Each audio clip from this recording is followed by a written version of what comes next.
কবিগুরু রবীন্দ্রনাথ ঠাকুরের জুতা আবিষ্কার কবিতা অবলম্বনে নাটক চামার কুলপতি।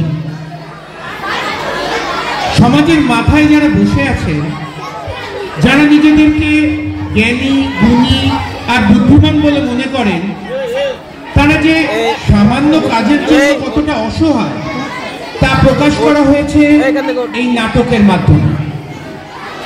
সমাজের নিম্নবর্গের মানুষ যারা মাথার ঘাম পায়ে ফেলে মানব সভ্যতার ভিত করে তুলছে, যাদেরকে তুচ্ছতাচ্ছিল্য আর অবজ্ঞার চোখে দেখা হয়, তাদেরই একজনকে তার আবিষ্কারের জন্য হবুচন্দ্র রাজা সম্মানিত করছেন। কিভাবে বড় বড় মানুষেরা রাজার পায়ে ধুলো না লাগার ফরমান জারি করে মানব জীবনকে অতিষ্ঠ করে তুলেছে, তারই সহজ সমাধান এসেছে একজন সামান্য চামারের কাছ থেকে।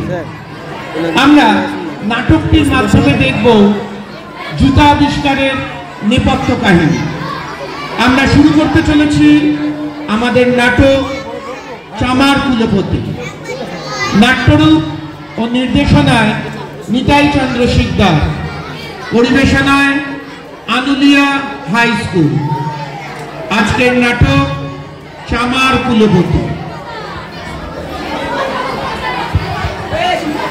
2:53 শুরু হয়ে গেছে। 2:53 বাজে।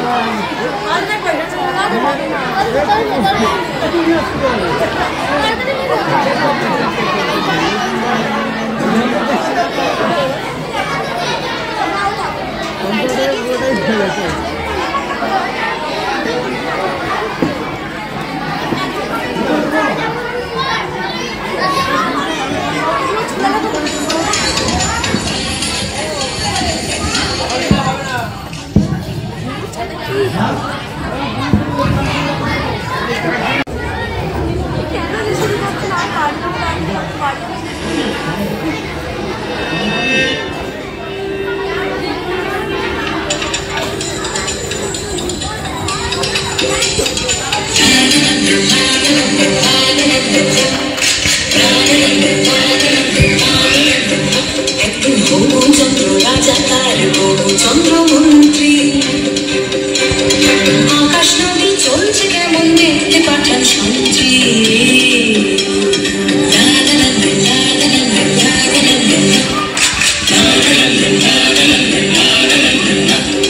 ধরে আনতে বললে সে তো বসে বেঁধে আনে,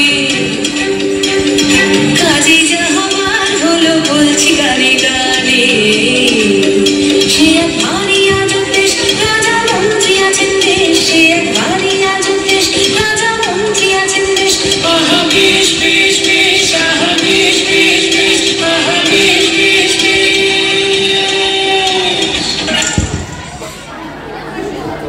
শুনুন শুনুন বন্ধুগণে, শুনুন দিয়া মোর বিচিত্র কাহিনী এক করিব বর্ণন। রাজার পায়ে ধুলো লাগা বন্ধ করার তরে এমন সব ঘোষণা দিল দুর্ভোগ ঘরে ঘরে। চামার কুলপতি এসে উপায় দিল বলে, জুতা আবিষ্কার হলো আজ তাহা চলে। ধৈর্য ধরে দেখুন সবাই, শুনুন দিয়া মন সেই কাহিনী একে একে করিব বর্ণন। ধৈর্য ধরে দেখুন সবাই, শুনুন দিয়া মন সেই কাহিনী একে একে করিব বর্ণন।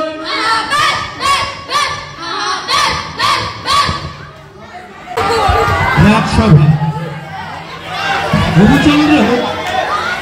রাজা হবুচন্দ্র সিংহাসনে বসে ঘুমিয়ে ঘুমিয়ে স্বপ্ন দেখছেন।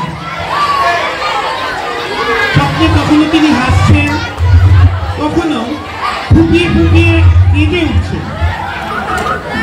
একে একে মন্ত্রী, কবি, রাজপণ্ডিত, বিজ্ঞানী একে অপরের সঙ্গে কুশল বিনিময় করে, ইশারাতে কথা বলে।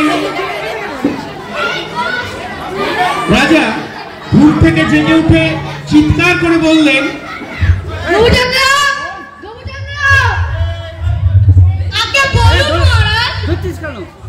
ধরবি না কাল রাতে আমার ঘুম হয়নি। কেন জানো? আগে না কেন মহারাজ? কাল রাতে একটা অদ্ভুত স্বপ্ন দেখে আমার ঘুমটা ভেঙে গেল। আর কি বলো না?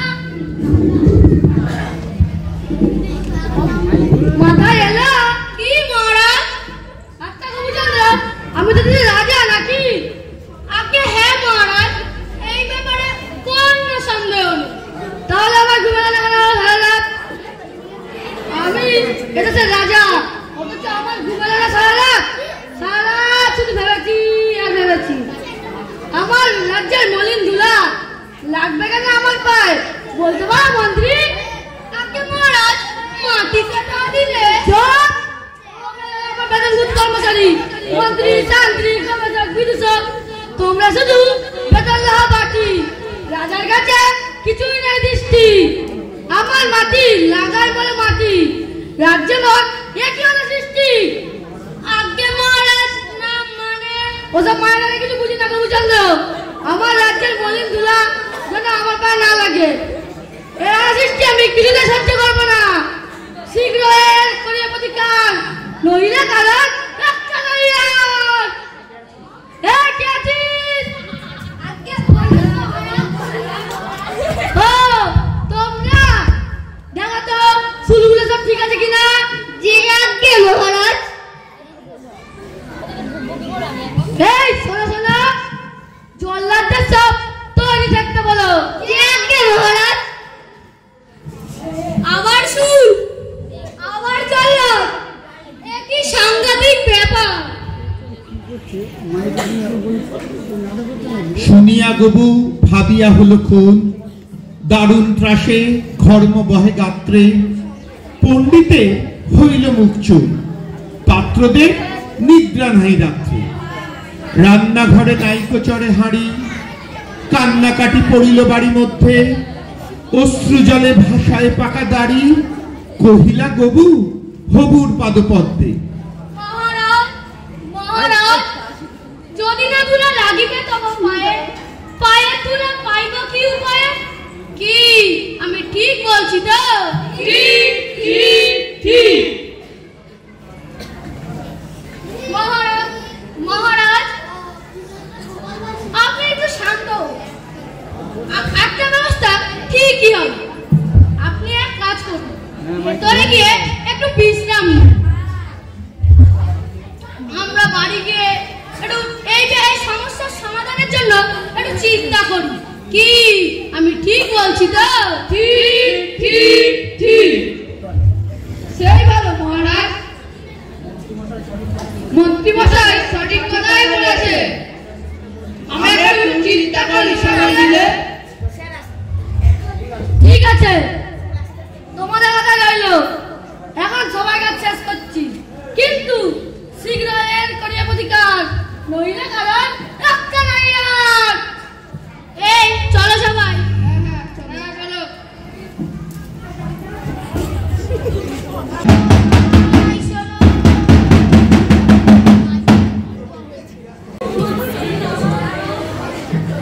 হরি হে দীনবন্ধু, পাপি দাঁড়াও, পাপি দাঁড়াও। এই কোন রাজার রাজত্বে বাস করছি ঠাকুর? এ রাজা ধর্ম মানে না, মানুষকে বিশ্বাস করে না। দুদিন পর পর এক একটা অদ্ভুত অসম্ভব নির্দেশারি, তার জন্য কষ্ট করতে হয় আমাদের মতো ধর্মপ্রাণ মানুষ আর সাধারণ প্রজাদের। আর এখন থাকা যাবে না ভাইয়া। তুমি যা বলেছো ভাইয়া, নারায়ণ নারায়ণ। ভাইয়া, তুমি তোরা বাড়িতে রক্ষণ হবার বন্ধ। বাচ্চারা লাঠি দেবে কান্নাকাটি শুরু করেছে, আর বড়রা ভয়ে ভয়ে বাড়ি থেকে বার হচ্ছে না। মেয়েরা তো আতঙ্কে বাড়ি থেকে বার হচ্ছে না। সেটা রক্ষা পেতে চলো ভাইয়া, আমরা এই রাজ্য ছেড়ে অন্য রাজ্যে পালাই। চলো।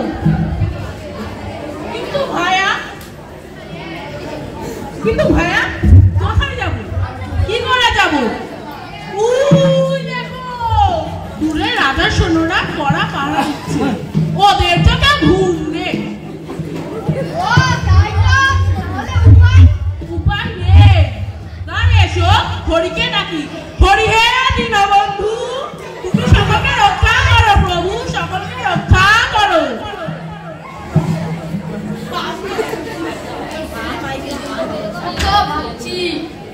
এত ভাবছি মাথা দেখে তো আসছেই না, মাথা যেন একটা শূন্য ঢাক। বন্ধ করবো কিভাবে? এত বড় বড় আবিষ্কার করে বিজ্ঞানী হয়েছি, কিন্তু মহাদেব ধুলো না লাগার উপায় মাথা দিয়ে আসছে না। এত লেখাপড়া, এত গবেষণা, এত আবিষ্কার সব শেষ হয়ে যাবে? ওই খেয়ালি রাজার হাতে প্রাণটা দিতে হবে? নারায়ণ নারায়ণ, হরি হে দীনবন্ধু, সকলকে রক্ষা করো প্রভু, সকলকে রক্ষা করো। দেখি তোমরা এখানে? হ্যাঁ বিজ্ঞানী ভাইয়া, সবার একই অবস্থা, সবার একই ভাবনা। তা বিজ্ঞানী ভাইয়া, তোমার বিজ্ঞান কি কোনো উপায় বের করতে পারলো?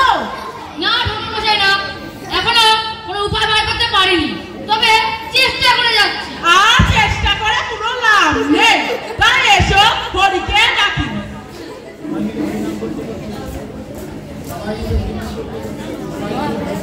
হরি হে দীনবন্ধু, সকলকে রক্ষা করো প্রভু, সকলকে রক্ষা করো।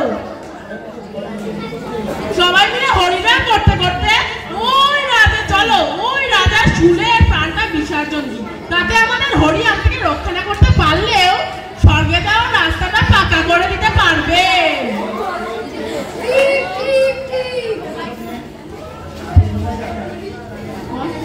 ঠাকুরমশাইরা, তোমরা তোমাদের হরিনাম নিয়ে শান্তিতে থাকো, আমি এর শেষ দিকে মরতে চাই। চলি।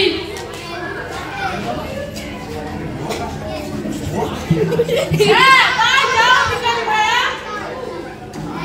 নারায়ণ নারায়ণ, হরি হে দীনবন্ধু, সকলকে রক্ষা করো প্রভু, সকলকে রক্ষা করো। কি সাংঘাতিক কথা, কি সাংঘাতিক কথা।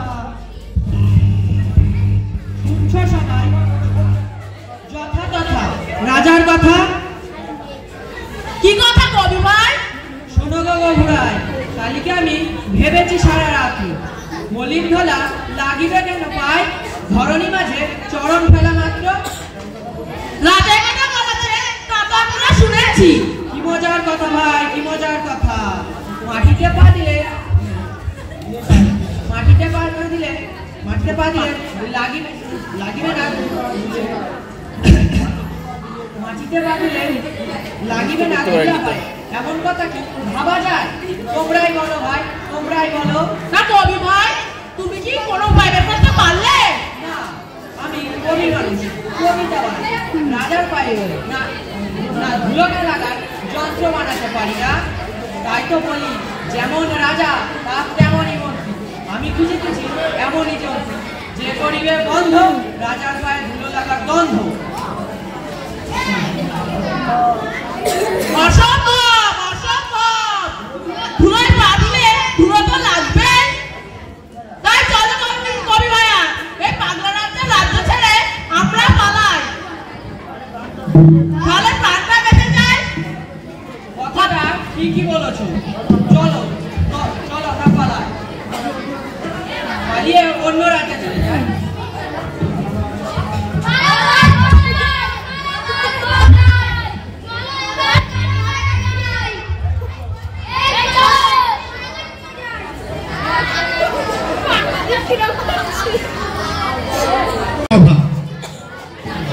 সভাসদরা বসে আছে, ভাবতে শুরু করেছে। রাজা অস্থিরভাবে পায়চারি করছে, থমথমে পরিবেশ।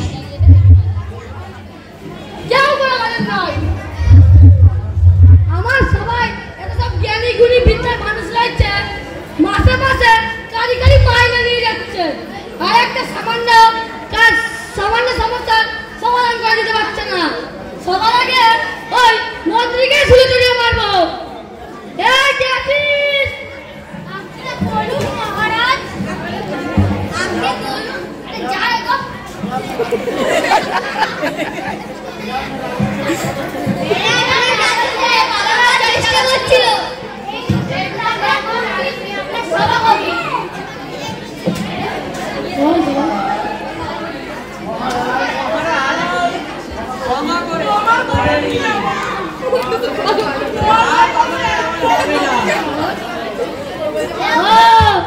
তোমরা পালাচ্ছিলে, তোমাদের এত বড় সাহস যে সমস্যার সমাধান না করে তোমরা নিজেদের প্ল্যান নিয়ে পালিয়ে যাচ্ছিলে। আমি রাজা হবুচন্দ্র, আমি এটা কিছুতেই হতে দেবো না। মন্ত্রীর আগেই তোমাদের তিনজনকে ছুলে জড়িয়ে মারবো। যাও, এদের কারাগারে নিক্ষেপ করো, ফুলগুলো সব প্রস্তুত করো। মহারাজ, এমন কাজ করবেন না, এরা তো আপনার প্রজা, এদের প্রাণের ভয়ে এমন কাজ করে ফেলেছে। মহারাজ, এদের ক্ষমা করে দিন। আমি আপনাকে আবারও বলছি মহারাজ, যদি না ধুলে লাগিবে তবে পায়ে, পায়ে ধুলে পাইব কি উপায়ে? হ্যাঁ, কথাটা বটে সত্য, কিন্তু আগে বিদায় করে ধুলি ভাবিয়া পরে পদধুলি তত্ত্ব। ধুলা লাগাবে না পেলে পদধুলা। তোমরা সবে মাইনে খাও মিথ্যে, কেন বা তবে পুষি নিয়ে তো ঘুরা উপাধি ধরা কয়েকখানি ফিরতে। সরমন্ত্রী, আগের কাজ আগে তুমি করো, পরের কথা ভাবিয়া পরে আলো। যথাজ্ঞা মহারাজ। এই চলো সবাই।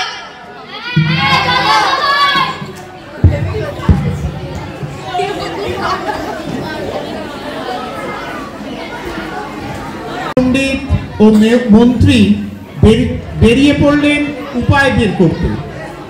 চলতে চলতে তাদের সঙ্গে দেখা হলো তামিল রাজ্য থেকে আসা একজন বিখ্যাত পণ্ডিতের। পণ্ডিতের নাম ভীমরাজ কালপাক্কম কালুভিতরম। তাহলে ওই কথাই রইল কালুভিতরম মহাশয়, আপনি আপনার মতামত খুব জোর দিয়ে বলবেন, আমরা সবাই আপনাকে সমর্থন করব। কি আমি ঠিক বলছি তো? ঠিক, আমরা সবাই আপনাকে সমর্থন করব। আপনার কিচ্ছু ব্যাপার না, আমি তামিল, তেলেঙ্গানা, কর্ণাটক, গুজরাট আর বিভিন্ন জায়গায় বড় বড় উপাধি লাভ করার দরিদ্র হয়েছি। এবার আপনার সমস্যা সমাধান করতে পারলে উপযোগী রাজার কাছ থেকে তো বিশ্বজয়ী উপাধি পাবেন। আপনি কিচ্ছু ভাববেন না, ধরে নিন আপনি রাজা হবুচন্দ্রের কাছ থেকে বিশ্বজয়ী উপাধি পেয়ে গেছেন। এবার চলুন তাহলে, বিকেলের সভাতে একটা নেস্ত করে ফেলতেই হবে। এই চলুন সবাই। কি আমি ঠিক বলছি তো? ঠিক। চলুন এবার রাজসভায় যাওয়া যাক। হ্যাঁ, চলো। একে একে মন্ত্রী, কবি, বিজ্ঞানী, রাজপণ্ডিত, বিদেশ থেকে এলো এক দিগ্বিজয়ী পণ্ডিত। মন্ত্রী তাকে আপ্যায়ন করে বসালেন। শুরু হলো চিন্তা ভাবনা। কেউ মাথায় হাত দিয়ে, কেউ মুখে হাত দিয়ে, কেউ চোখ বন্ধ করে ভাবতে লাগলো, কেউ আবার নাকে নস্যি দিয়ে হাঁচি শুরু করলো। হাঁচি আর থামেই না। মন্ত্রীকে বেশ নিশ্চিন্ত দেখা গেল।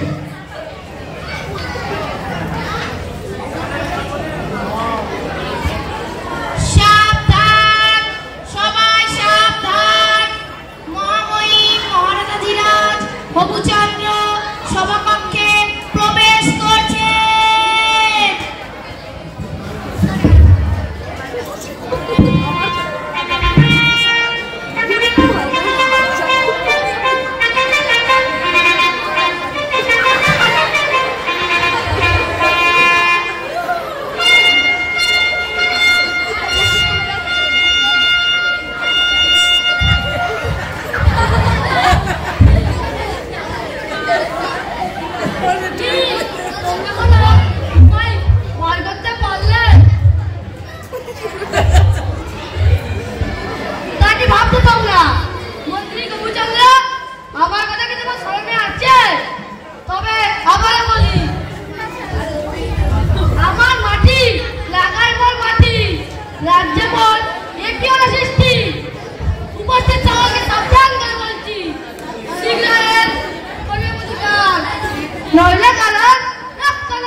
বিপ্রাট কালপক্ষ কাল অধিকার আমার অগাধ কর্মযুদ্ধে আমি সকলকে হারিয়ে মহাবন্ডের উপাধি লাভ করেছি।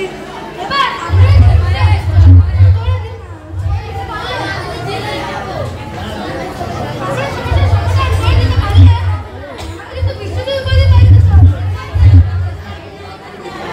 সাধু সাধু সাধু আমরা আপনি আমাদের মহারাজের পায়ে ধুলো না লাগার উপায় সম্পর্কে বলুন মহাশয়। হ্যাঁ বলছি মহারাজ, আপনার সমস্যা সত্যি বড়ই কঠিন, বড়ই ভাবনার বিষয়, কিন্তু আমি একটা উপায় বের করতে পেরেছি মহারাজ।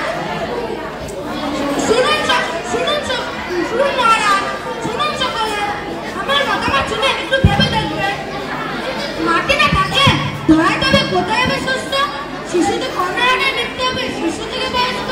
কি বলেন আপনারা? ঠিক বলছি তো?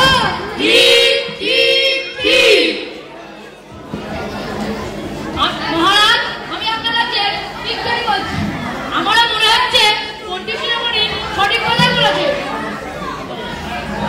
হ্যাঁ, পণ্ডিত শিরোমণি সঠিক কথাই বলেছে। মাটি না থাকলে ধরাই তবে কোথায় হবে শস্য?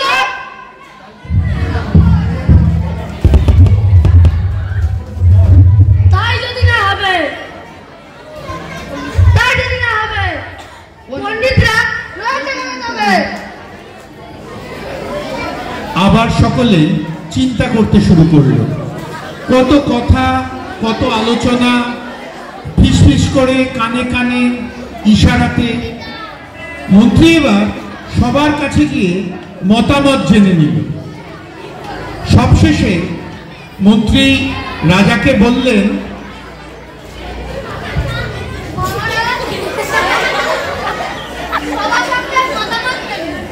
সবারই প্রায় একই মতামত। রাজ্যে যত ধুলো আছে সব ছেটিয়ে বিদায় করো। আপনি যদি অনুমতি দেন তাহলে আমি 17.5 লক্ষ ঝাড়ুদার ও ঝাঁটা কিনে রাজ্যে যত ধুলো আছে সব ছেটিয়ে বিদায় করার ব্যবস্থা করবো মহারাজ। আপনি কি বলেন? কি আমি ঠিক বলছি তো?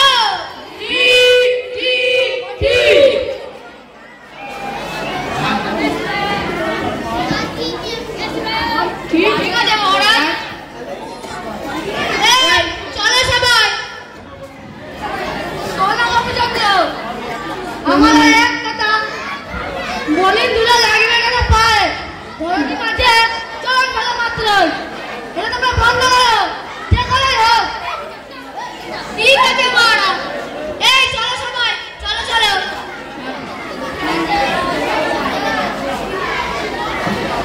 করে শেষে কিনিল ঝাঁটা 17.5 লক্ষ।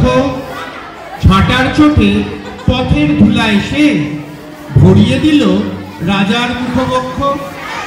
ধুলায় কেহ মেলিতে নাড়ে চোখ, ধুলার মেঘে পড়িল ঢাকা সূর্য। ধুলার বেগে কাশিয়া মরে লোক, ধুলার মাঝে নগর হল উজ্জ্বল।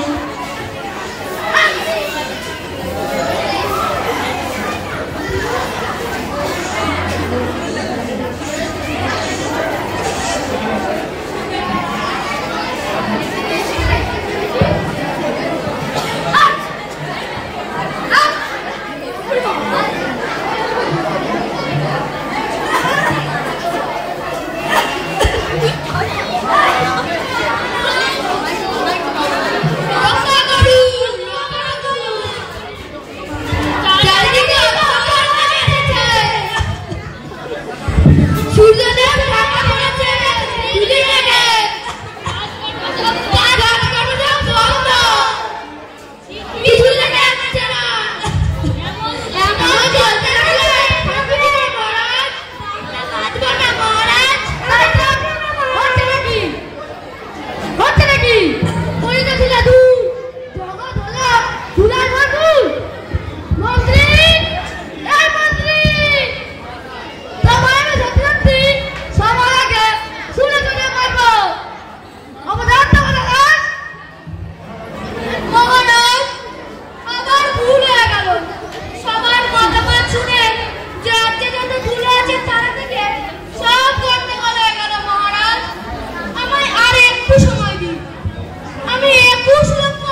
তখন বেগে ছুটিল ঝাঁকে ঝাঁক, মশক কাঁখে 21 লাখ ভিস্তি। পুকুরে বিলে রহিল শুধু পাঁক, নদীর জলে নাহিকো চলে কিস্তি।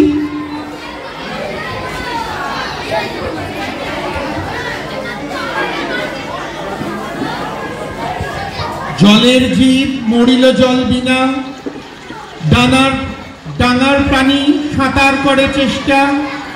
পাকের তলে মজিল বেচা কেনা, সর্দি জ্বরে উজাড় হলো দেশটা।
বসিল পুন যতে গুণবন্ত, ঘুরিয়া মাথা হেরিল চোখে সর্ষে।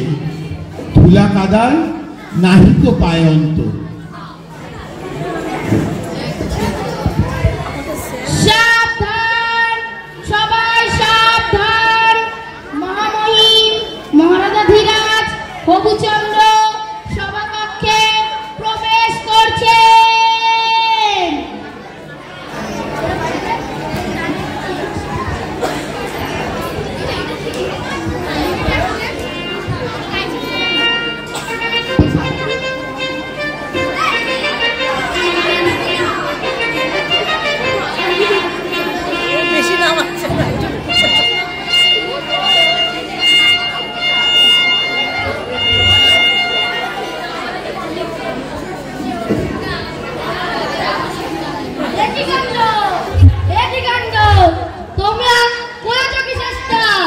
সর্দি জলে উজাড় হলো দেশটা। আপনি অনুমতি দিলে আমরা একটা পরামর্শ দিতে পারি। ঠিক আছে ঠিক আছে, বলো তোমরা কি পরামর্শ দিতে চাও? মহারাজ, আমি কি সংস্কৃত ভাষায় বলতে পারি? আরে পারো পণ্ডিত, তাড়াতাড়ি বলো। শোনো, তোমরা শোনো, আমার পরামর্শ শোনো। মুই মাদরং দিয়ে ডাকম ফরাস পাতি করিবং ধুলাবন্দন। আমি বিজ্ঞানী বলছি, রাজারে ওখানে রাখো। কোথাও যেন না রাখো। রাজামশাই,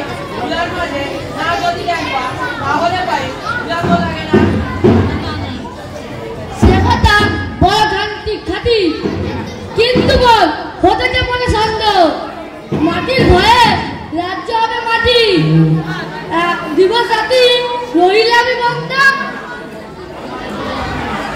চামারাতে বেড়াকি চলো দিয়া কুড়িয়া দাও ফিরতি গুলির মাঝে থাকি রহিবে মহাবৃত্তি তবে সব হলে যোগ্য মতো চামার যদি মেলে তবে তাই হোক। যাও সবাই যোগ্য মতন চামার জোগাড় করো, যোগ্য মতন চর্ম জোগাড় করো।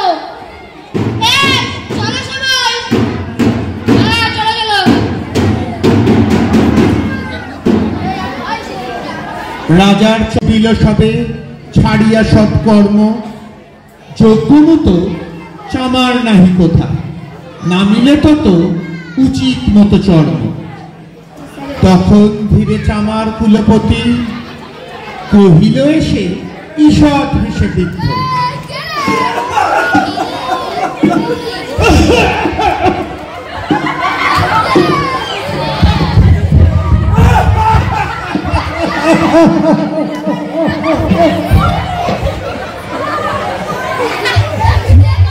মহারাজ বলিতে পারি করিলে অনুমতি, সহজে যারে মানস হবে সিদ্ধ, নিজের দুটি চরণ ঢাকো তবে এই ধরনী আর ঢাকিতে নাই। এটা কি হবে সিদ্ধে? ভাবিয়া বলো সকল দেশ শুদ্ধ। আপনি আদেশ করুন, বেটা শুলে বিদে কারার মুখে রহিলা শুধু সবার কথা তো শুনেছি, এবারে ভুলার চামার কুলপতির কথা শুনি। বলো চামার কুলপতি। মহারাজ আপনি বসুন আর আপনার পা দুটো আমাকে দিন। আপনার ঘোষণা শুনে আমি আগের থেকেই সব ব্যবস্থা করে তবে এখানে এসেছি মহারাজ। দেখি দেখি আপনার পা দুটি।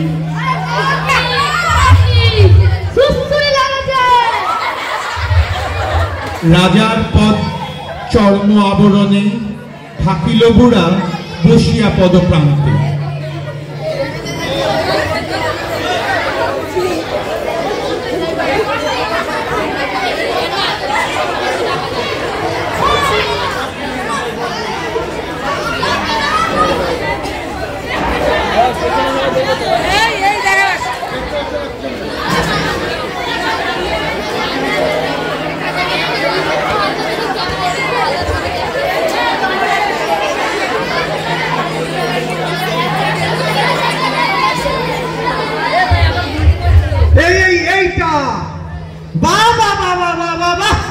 আপনার পায়ের সঙ্গে তো খুব সুন্দর মানিয়েছে দেখছি মহারাজ।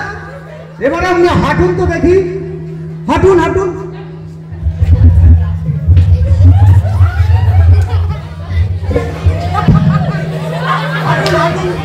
দেখুন তো মহারাজ আপনার পায়ে ধুলো লাগছে কিনা, হাঁটুন।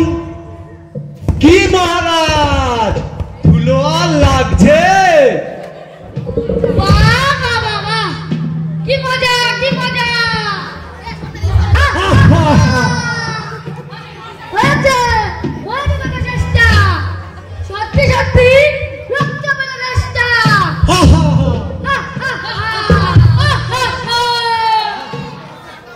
আর আমার দু লাগছে না, আর তো লাগবেও না, লাগবেও না।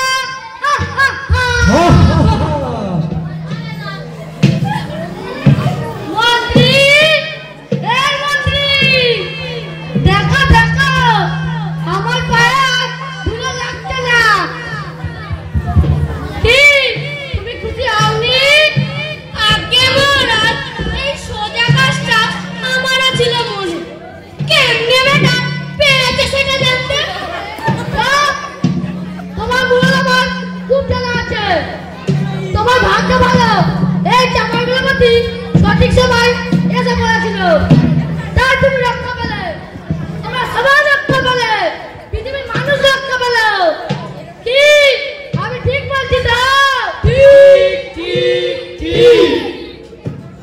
ওই চামাগুলোপতি, এই অদ্ভুত জিনিসটার নাম কি? আগে মহারাজ, আগে মহারাজ, পাদুকা মহারাজ। বাবা বাবা, খুব সুন্দর নাম তো, পাদুকা। সত্যি সুন্দর নাম মহারাজ, পাদুকা। তাহলে আজ থেকে ওই চামাগুলোপতি আমার রাজ্যের সব মানুষের জন্য কি জানো? পাদুকা। হ্যাঁ, পাদুকা তৈরি করবে। কি বলো সবাই? আমি ঠিক বলছি তো? কিন্তু মহারাজ, আমি একা। তুমি একা হতে যাবে কেন চামাগুলোপতি? তুমি শুধু এই রাজবাড়ি আর আমার রাজকর্মচারীদের জন্য পাদুকা তৈরি করবে। তুমি হলে পৃথিবীর প্রথম পাদুকা আবিষ্কারক। আজ থেকে তুমি হলে আমার রাজকর্মচারী। তোমাকে আমি চাকরিতে বহাল করলাম। তুমি রাজি তো চামাগুলোপতি? আগে হ্যাঁ মহারাজ, তো আমার পরম সৌভাগ্য মহারাজ।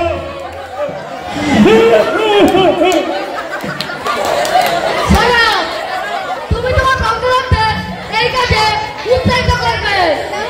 তাদেরকে শিখিয়ে দেবে কিভাবে পাদুকা তৈরি করতে হয়। তারা আমার সকল কর্মচারীদের জন্য পাদুকা তৈরি করবে। তাহলে আর কারো পায়ে ধুলো লাগবে না। কি বলো সবাই? আমি ঠিক বলছি তো?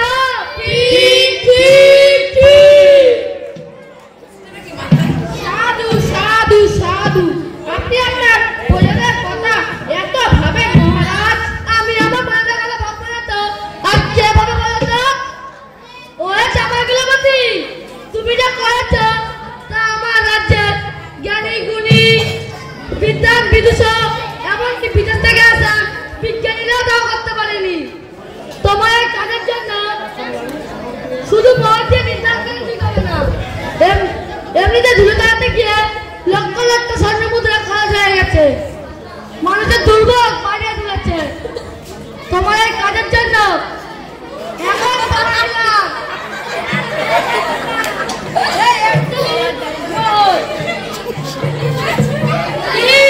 তুমি খুশি তো? আগে হ্যাঁ মহারাজ, আমরা চামার জাতি, আমরা মুচির জাতি। আমাদেরকে এই সমাজের মানুষ অবজ্ঞার চোখে দেখে, অবহেলা করে, ঘৃণা করে, উপহাস করে। আর এই আমাদেরকে আপনি এতটা সম্মান দিলেন।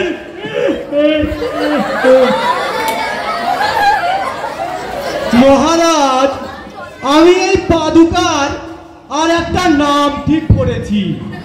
যদি আপনি অনুমতি দেন তাহলে বলতে পারি। আরে হ্যাঁ, বলো চামাগুলোপতি, আর কি নাম ঠিক করেছো? বলো বলো চামাগুলোপতি, আর কি নাম ঠিক করেছো? আগে জুতা মহারাজ। বাবা বাবা, এ তো আরো সুন্দর নাম। তাহলে ওই কথাই রইল, পাদুকা এবং জুতা দুটি নামই বল থাক। কি বলো সবাই? আমি ঠিক বলছি তো? ঠিক ঠিক ঠিক। আপনি মহারাজ, আপনার মতন মহান রাজা যেন এই পৃথিবীর সমস্ত দেশে দেশে, সমস্ত রাজ্যে রাজ্যে তৈরি হয়। আপনি মানুষ নন, আপনি দেবতা, আপনি ভগবান।